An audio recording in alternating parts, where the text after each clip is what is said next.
Welcome everybody to this session of the CTL's Blackboard Bites, where I'm going to take an hour to show you that Blackboard actually doesn't bite. Today's session is going to be about making tests and how you can deploy them so your students run into fewer problems.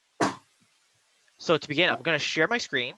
Okay, can I interject something at this point, Stephen? Absolutely. Yeah, I've done the test this way for a long time, since the middle of March. So I just had a few questions, but I can put in a help desk ticket on that. I don't really want to spend a whole hour on this session because I'm pretty familiar with the technology. So Okay, in that case, if you do want to submit a ticket, I can meet with you afterwards. We do have a couple of people who are going to be watching this recording who aren't familiar with the testing, so I really want to kind of start from the basics. Okay, that's fine. Maybe we could set up a Zoom session for tomorrow or something, if that's possible. Probably not tomorrow because I have another follow-up, but Friday I'm free. Okay, Friday afternoon. Yep, we'll just we'll meet on 1 o'clock on Friday or something. Yeah. Okay. I'll contact you then too. Thank you, Stephen. I'm going to sign off then. Thank you. All right. So the basics of Blackboard test. So the first step, obviously, is going to be creating the test. And to create a new test, I always recommend going down to the control panel, course tools, and test surveys and pools. This is kind of like the back end of the testing page. Your students don't have access to this, but it's where you can keep all the work in progress. When you first get here, you'll see that you have options for test, surveys, or pools. Tests are self-explanatory. They're what your students will ultimately take to get graded. Surveys can be used as ungraded exams or just to kind of gather the opinion of your class. They can be really helpful if you want to know when students are available to meet for Zoom, how they feel about the subject matter, and other fun pieces of information like that. And pools allow you to actually create questions that can be linked into tests. What I really like about pools is that you can create a body of questions. So say you create a pool of 15 questions. You can then link them into tests and tell Blackboard, hey, I know I selected 15 questions, but for each student, I want you to choose 10 random questions from these 15. This way, it's like every student gets a different test that covers the same material, and it can really help with test integrity and preventing cheating. So, Jackie, I'm going to treat you as the voice of the audience. Do you want to look at tests first, or do you want to take a quick look into pools? I think probably pools. I now that we're doing this, I realize that I guess I do this for like weekly quizzes. So I have done this, I think. Okay. Before, so it's not new, which is good. That is good. So one thing I do want to point out is when you get the pools, you have an option for build pool or import pool. If you work with a textbook like McGraw-Hill, you might actually be able to import a question pool directly from the textbook publisher, which could save you a lot of time. But if you don't have that convenience, all you have to do is click build pool, name it. So in this case, I'll just call it like chapter 1 multiple choice. The description, its instructions, they're both up to you. Your students aren't going to see it. If you're co-instructing, which I understand is kind of rare here, your co-instructors will see it, but a clear name is really all you need. And I'm going to click submit. So now you get to the pool canvas. If you've built tests before, this is going to look very similar because they're almost identical.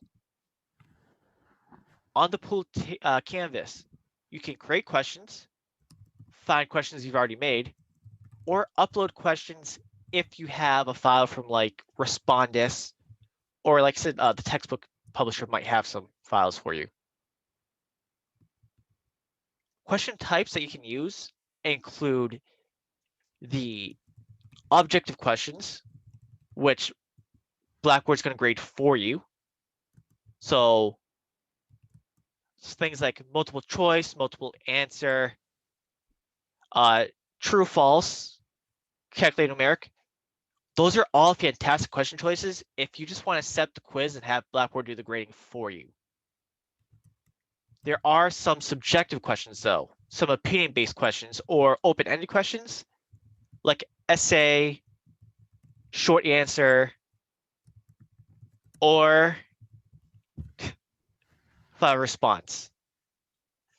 If you use those, you will have to grade those individual questions per test attempt, but it's perfectly valid to use those and even mix and match the objective and subjective.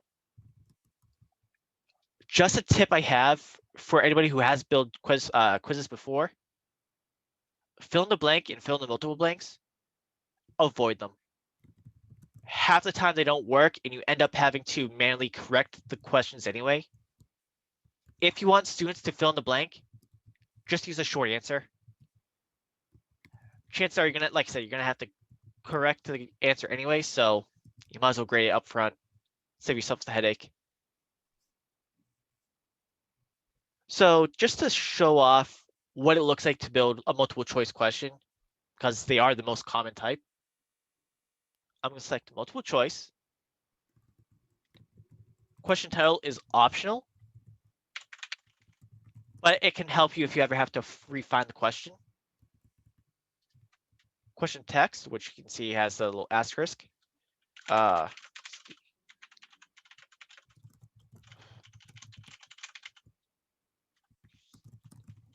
Type in your question right there. Options. This is pretty basic. If you want, you can do numbering. So when students take the test, they can see answer 1, 2, 3, or ABC, or none.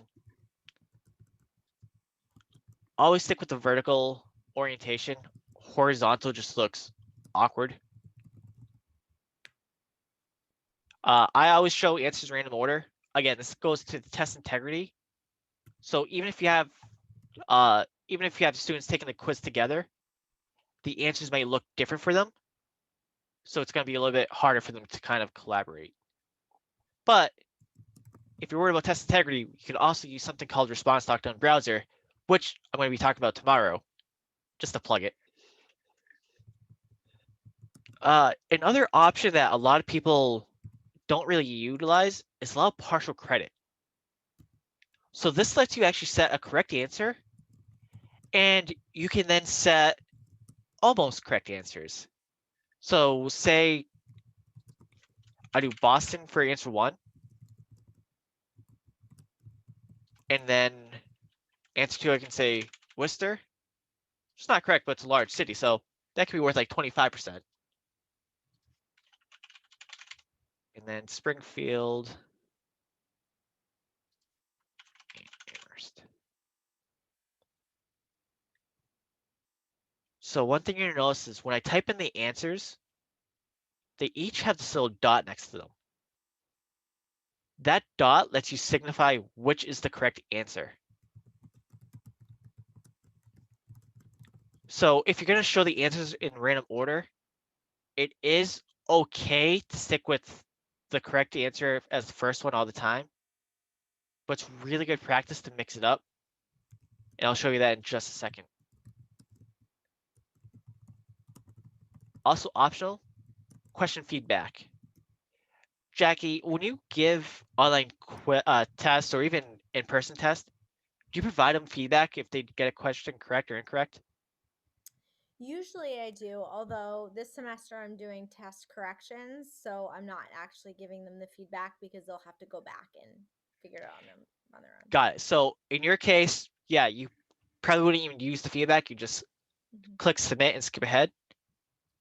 But if you weren't doing the test corrections, you can make so Blackboard gives them automatic feedback right here. And you don't even have to tell them the correct answer. You can just say incorrect. Please consult chapter 1 again, or whatever chapter it is. Categories, keywords, these are all, so if you have to reuse the question, you can find it again.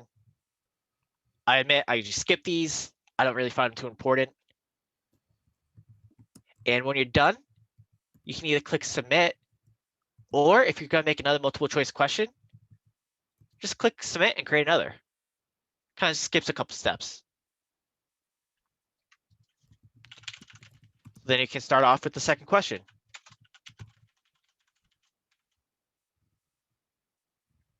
Again, I'm going to skip all of these. I'm not going to allow partial credit this time, but I'm still going to do random order.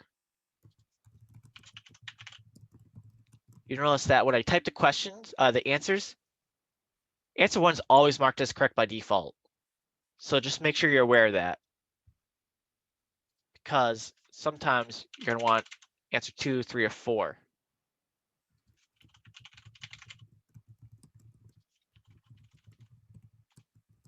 Okay. Gonna skip all that. And just one more quick question. Of course, I can't type.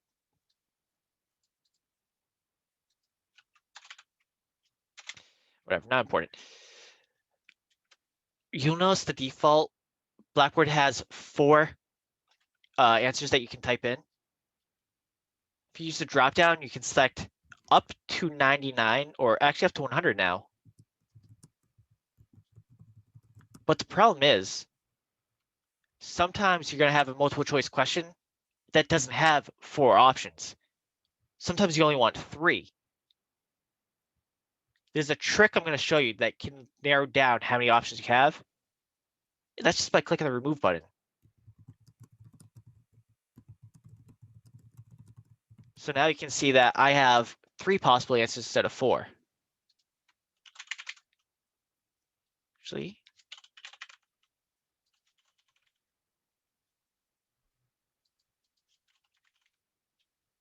so with that all set, I'm now going to click submit. And we now have a question pool composed of 3 questions, including one that was accidentally marked optional. That was not intended, but it provides an opportunity that I can show you how you can view and edit the questions that you've already made. To view the question, I'm going to click this little box right here.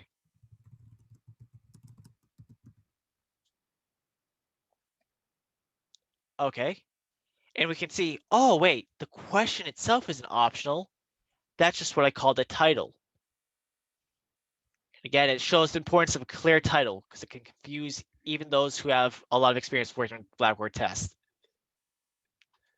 But now that I saw that, if I want to edit the question, I can click the little drop down next to it and select edit.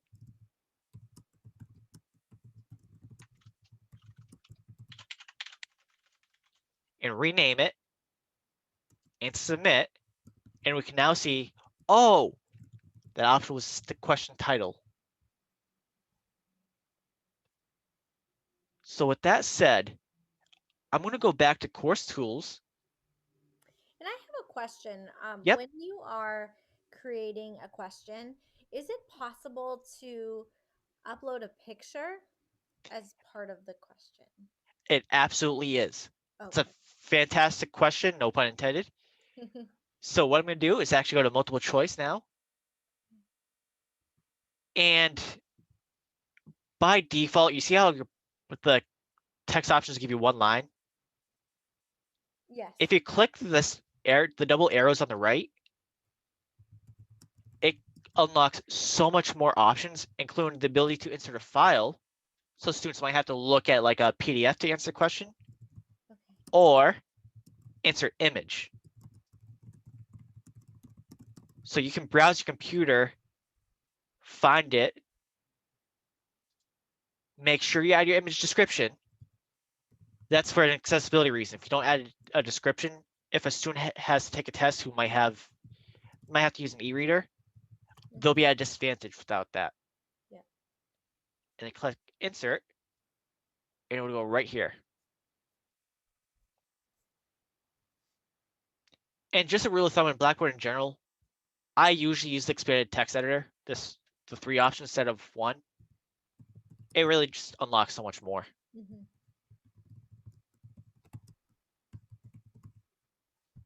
Thank you. I don't know. Thank you. That was an awesome question. So like I said, right now I'm going to go back and actually build the test. So that's, again, the control panel, course tools, test surveys and pools. Now I'm going to go to test, and you can see that I already have a couple tests in the course, but they're not deployed, which means that they're not available to your students. If I wanted to build a new test, I could just click the build test button right here. And just like before with the question pools, you can add a name, description, instructions, then click submit. And the test canvas really is identical to the pool canvas. Same question types, same option to reuse and upload questions. If you built your tool before, or your question pool before, we're going to go to reuse questions,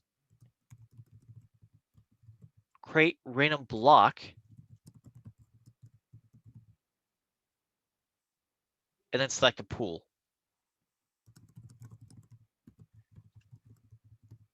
And at least one question type, so we can do multiple choice. You can see it pulls up all the questions that we have, and click submit. The fun thing about a random block, you can specify the points per question. So I'm going to keep it at 10, as well as the number of questions to display. Again, these are going to be randomly selected from the total possible questions that you made. So I'm going to do 2. Additionally, you can reuse questions by creating a question set, selecting the pool, and then selecting the individual questions that you want to use from the pool.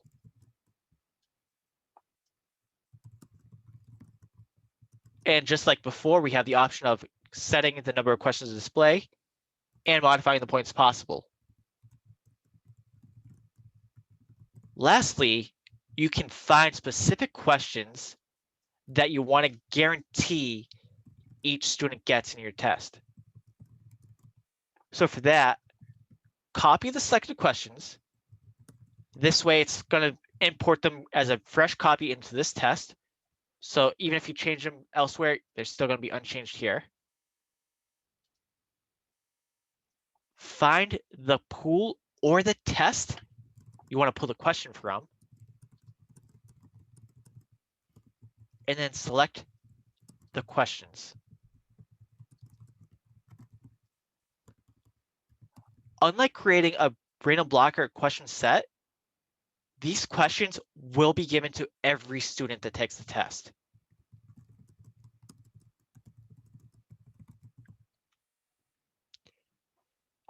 Now, one thing that we want to cover as well is, what if you didn't make a question pool? What if you just went? I just have to step away for 1 second. I have to go get my daughter who just woke up. So I'll be back in a few minutes. So if you want to just keep going, I'll come back. Okay.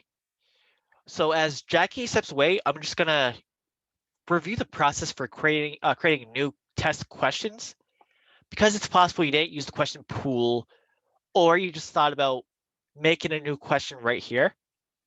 For that, we're just gonna go back to this create question button, select the type of question we want to use.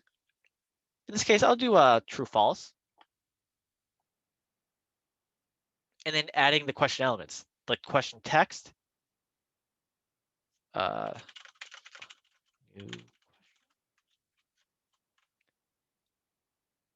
and then marking the answers.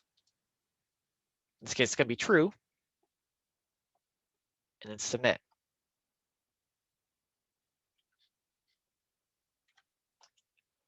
So just another note, question types that I've personally had trouble with. I've already mentioned fill in the multiple blanks, fill in the blank. Also be careful with hotspot. Hotspot questions allow you to upload an image and mark a section of it as correct answer. So for instance, say if you're doing a hotspot question, you have a picture of a skeleton, and you want students to mark off where a femur is. You can upload a picture of the skeleton, indicate where the femur is, and the students would have to click on the picture and submit it for it to be marked correct. The problem is some browsers behave differently than others, and some have actually made it so the hotspot questions aren't read correctly. So just like fill in the blank and fill in the multiple blanks, avoid hotspot. They're awesome on paper, but in practice, there's some issues. Okay, so I just gave you the kind of quick rundown of how to create a test, but that's really only half the battle. Now it's deploying it so it's available to your students. Tests need to be deployed within a content area, whether that's content, information, or even a new area called test. That's completely up to you. But once you get into the area, you can make it available by going to assessments, test, and selecting the test that you made already. In this case, I'm going to select test 1. When you press submit, it's going to bring you to the test options page. You're going to see that it lets you add a content link description. And this is what students are going to see when they go to the content area before they even click to begin the test. Here, I really like to tell students what to expect from the test. So this is a 5-question quiz composed of multiple choice.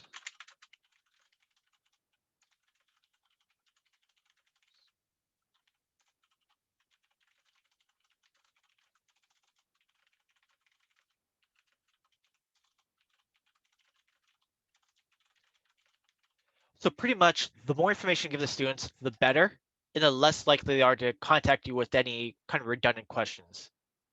I know as instructors, we like to hear from the students, but sometimes we also want to make so they can be self-sufficient and independent.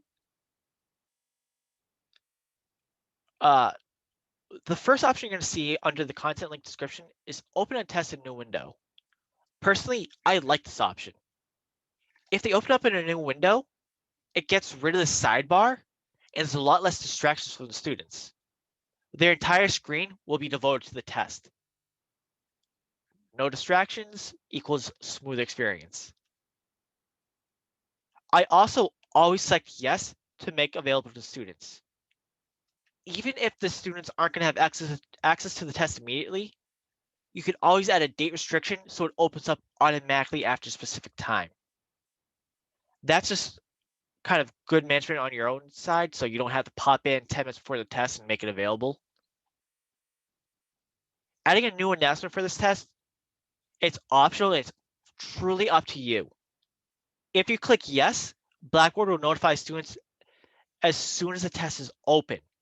So when you click submit, it's when it's open and ready for students to take. If, however, you want to handle your own announcement, say you tell students on Sunday that the test is open on Tuesday, that's okay too. You can just click no. Multiple attempts can be used to allow students to take a test more than once. If they only get one attempt, just leave this blank. However, if you want to give them 2 tries, you can actually allow either unlimited attempts or specify the number that they have. Lastly, you can select which of the grades Blackboard takes as the one that's on record. Most of the time, I would see faculty members use either last graded or highest grade, but you do have the option of accepting only the lowest grade or even the first graded attempt. Again, this is a matter of personal preference, so I'll leave it up to your discretion. For now, though, I'm going to uncheck that and just allow 1. Forced completion. This is a subject I can rant about for hours. I notice a lot of instructors use it, but honestly, it's probably going to be more trouble than it's worth. The problem with forced completion is, although it sounds nice, it makes so students can only take the test once and they only have one attempt, and they can only kind of, once they start it, they have to take it in that setting. They can't leave the window and come back. The problem is technology happens. If a Wi-Fi drops for a second, students might be kicked out of the test and they won't be able to come back in.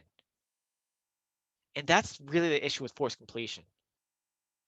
Not everybody is on a strong network, and forced completion can really be a detriment to students' grades. Instead, what I recommend is setting a timer with the option of auto submit on.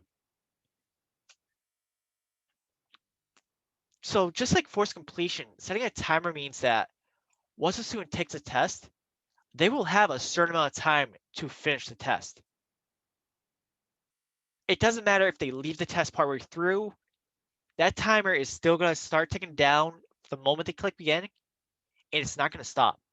Once they're in, that timer ticks down, ticks down, ticks down, and after 60 minutes, or however long you specify, the test is going to auto submit. So for those instructors worried about students looking at the test, leaving, and then come back later when they have the answers, set timer is really all you need. The next set of options, display after and display until. Remember a couple minutes ago I said to always make the test available to students? These are why. If you use the availability dates, you can have it so the test automatically opens on a specific time and it's only available until a certain period. So in this case, I want to make it so students can't see the quiz at all until tomorrow at midnight, 12 a.m., and they will have until 12:28 at the end of the day to take the quiz. What that means is within that period, they will have to log into the quiz and they'll have 30 minutes from when they click to begin to finish it. Just a quick note, if students enter 228 at 11:50, they're still going to have the full 30 minutes. There's no way to prevent that. When making a quiz, you can add a password. One thing that might be useful for is, say it's a makeup quiz and you want one is only one student can take the quiz. Add a password, provide it to the student, and they're the only ones who can access it. Otherwise, it's not that useful. Instructors who have students who require time and a half or other SES accessibility concerns, test availability exceptions are going to be your best friend. If a student needs some sort of accommodation, you can click Add User Group, find the student from the list, submit, and then modify the options as necessary. So in this case, let's assume that DNATM 1 needs time and a half to take the test. So whereas everybody else has 30 minutes, we can say this one specific student has 45 minutes and it's going to auto submit. The availability will default to whatever dates we have here, but you can always change that here as well.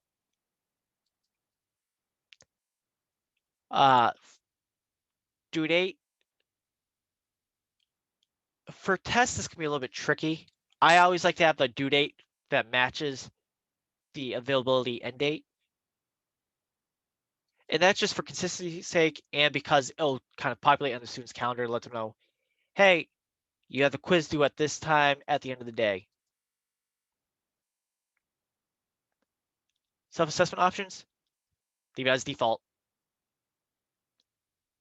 There's really very few reasons to uncheck this box or even to hide results completely from your view or the grade center.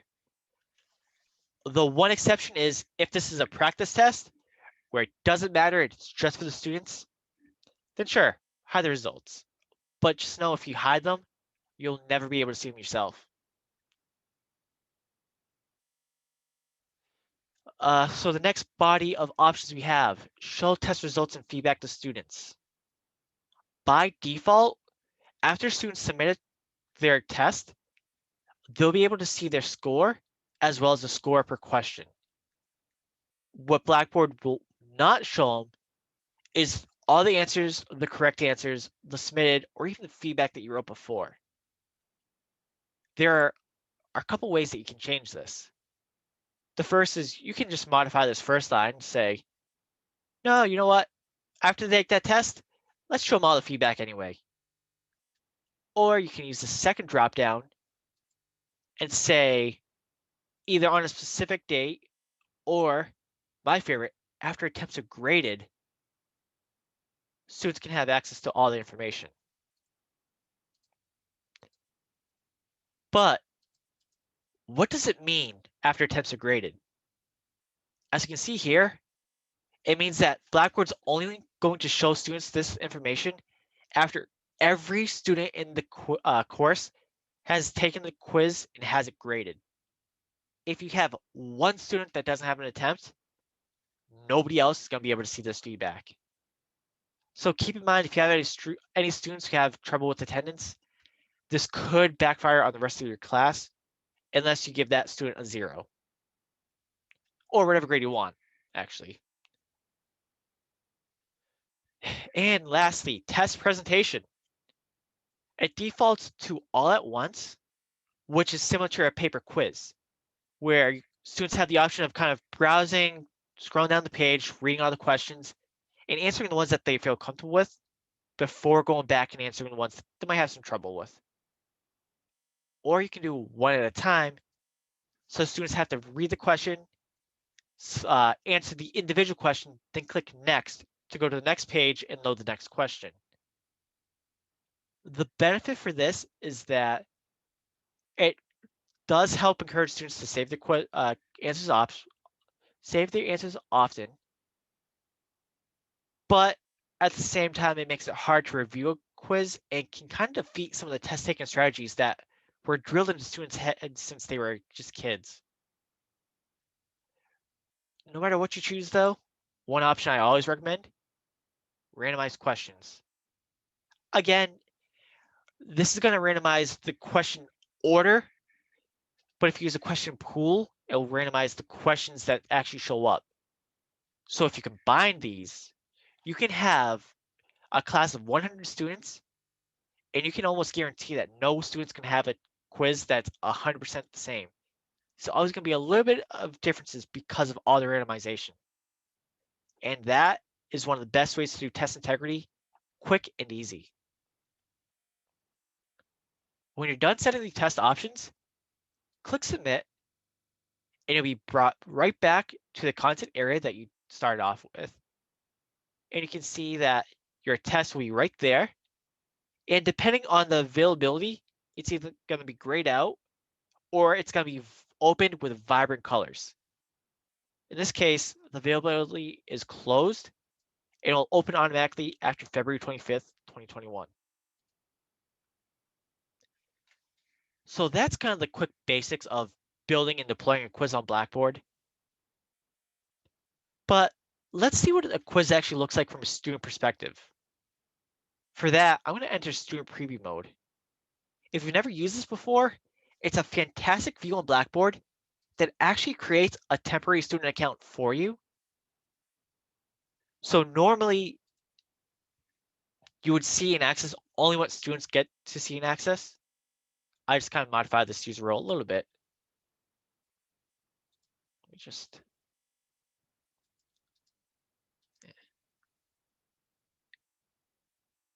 So I'm going to go into content and, oh, it's not available, so students can't even see it. Let me just exit preview.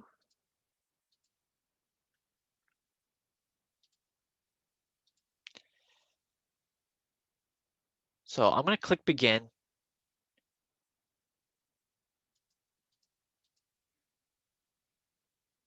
And we can see that students will have the option to see all the questions as well as the points they're worth.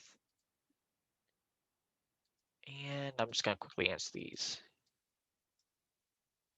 So question 1, by the way, is matching. I know we didn't really go over this one specifically, but Jackie, you can see that with matching, you can have pictures per answer. So that's kind of a nice interactive element for you. That's great. Thank you. Okay. And you can see here for questions 3 and 4, as well as 5, when I created the questions, the answers were always Boston, Worcester, Springfield, Amherst. But here, Blackboard jumbled them up for us automatically. I just realized I spelled capital wrong, but oh well.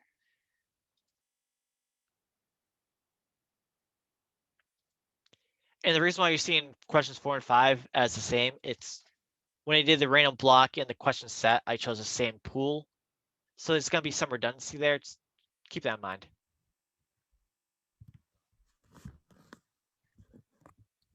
Okay, and question 6, copy material word for word from internet.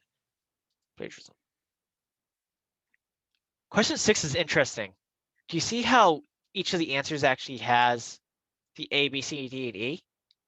That's because when the question was created, they chose to display it with that numbering style of A, B, C, and D. Personally, I kind of like the cleaner appearance of no numbering. But again, this is all personal preference. And I can see the argument for having the letters are numbering. Okay, I'm just going to save and submit. And as a student, if I clicked OK down at the bottom, oh, perfect, actually. It tells me that the score I got, and it shows me the feedback. But it does not show me the correct answers or my submitted answers.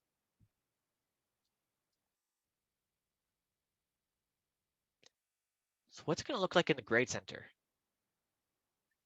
For that, I'm going to go down to the control panel, grade center, and I'm going to choose tests. This is called a smart view, and it'll filter out all the irrelevant columns and show you only the testing columns.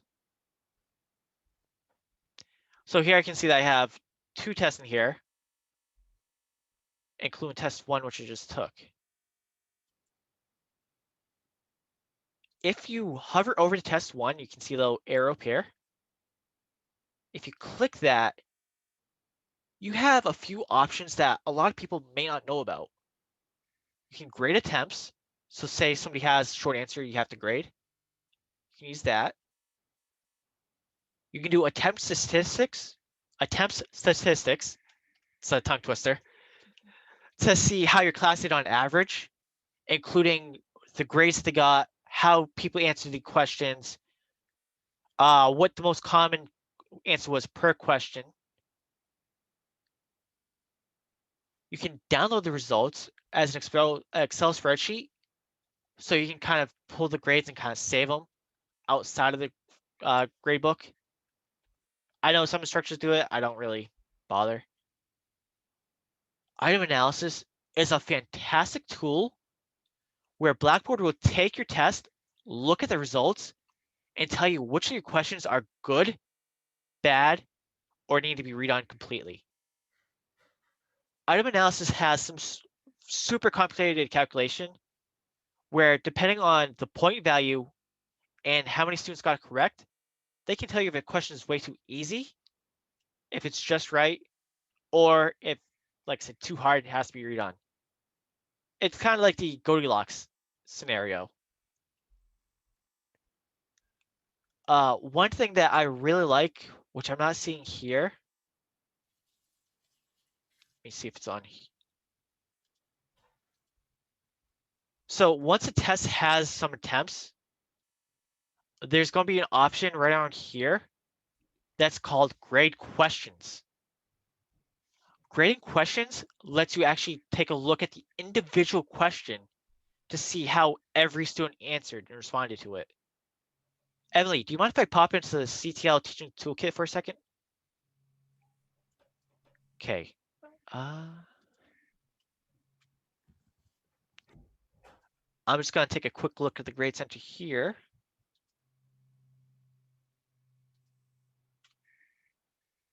Okay, so I actually don't see any test. Well, That's a shame. But if you did the grade questions, it's really nice if, say you miskeyed an answer. I've done it before, accidents happen. You could either edit the individual question to give them the credit, which is a good solution. Or if you want to kind of have leniency with what you accept, you can go to grade question. So again, that would just be, let me go test. That'd be clicking this little arrow, and grade question should be under download results. And view the question that you want to update. With that said, once students have an attempt in a test, if you were to go down to the course tools, test surface and pools, and test, if you were to edit the test, you will get a red bar saying you can no longer add questions and you can no longer delete questions. But you can always edit the existing questions. So like I said, if you accidentally miskeyed a question, you can edit and mark the correct answer. One thing I've seen some instructors do is they've accidentally botched the question so bad they want to just throw it out.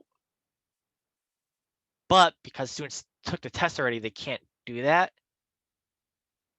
So one of the clever solutions is allow partial credit, and you can literally give 100% to every answer. This way, instead of throwing out the question completely, you can tell students, okay, this is my fault. I'm giving you all credit for this question. This can also be used if you just want to say, okay, I miskeyed, I meant question B, answer B was correct. But if you marked A, I'm still going to give you credit. So just use allow partial credit and specify which questions they should get credit for. And when you submit,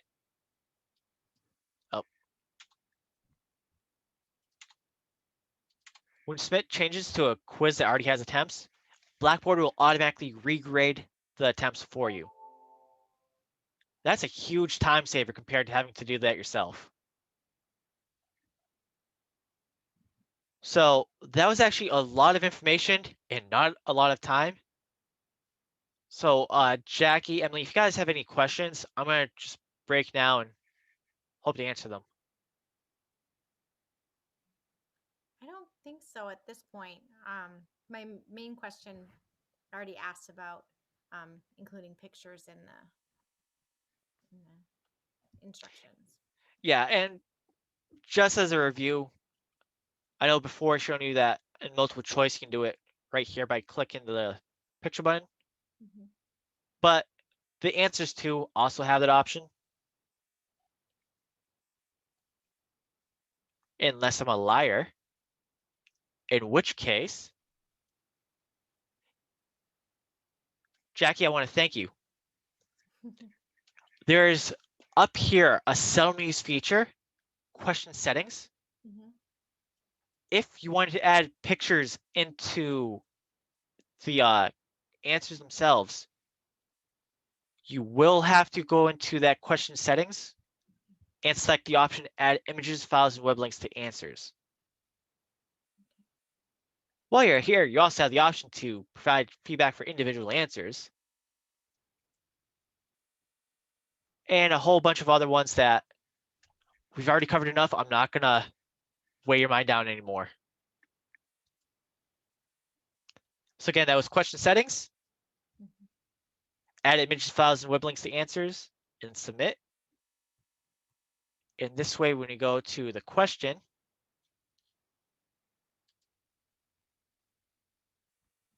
we should be able to choose a file.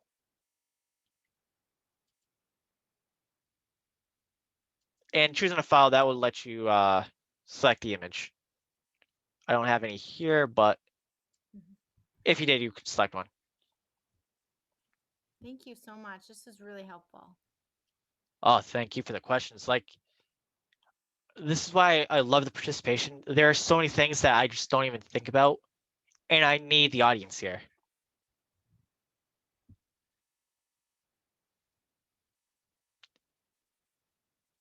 How about you, Emily? Any questions, or are you all set?